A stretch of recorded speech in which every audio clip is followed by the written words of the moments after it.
আসসালামু আলাইকুম। এসে বাংলাদেশের সকল গ্রাহককে শুভেচ্ছা জানাচ্ছি। আপনারা দেখতে পাচ্ছেন যে এই যে আমরা পিঙ্ক সল্টগুলো ম্যানুয়ালি গুঁড়া করি, কোনো প্রকার ক্রাশিংয়ে বা স্টিল ব্লেন্ডারে না, যেটাতে একটু হিট ফ্রেসে যায়। একদম দেখি স্টোনটা উঁচু করে ধরো তো। এই যে দেখতে পাচ্ছেন নিচে নিচে এই যে পিঙ্ক হিমালয় পিঙ্ক সল্ট বলা হচ্ছে, মূলত এটা পিঙ্ক কালার আসার কারণে, যে খনিজ লবণটা পিঙ্ক কালার, এই জন্য আমরা হিমালয়ান পিঙ্ক সল্ট বলি এটাকে।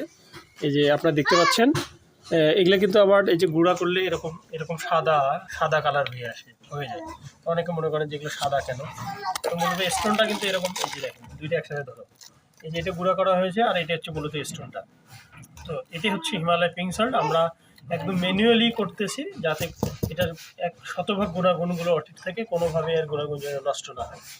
তো এই হচ্ছে আপনাদের একটু হিমালয় পিঙ্ক সল্টটা দেখালাম। আপনারা যারা হিমালয় পিঙ্ক সল্ট খান আর কি, হ্যাঁ, একদম নিশ্চিন্তে এবং নিরাপদে হিমালয় পিঙ্ক সল্টগুলো আমাদের এসে বাংলাদেশ থেকে সংগ্রহ করতে পারবেন। তো ধন্যবাদ সবাইকে, ভালো থাকবেন। আসসালামু আলাইকুম।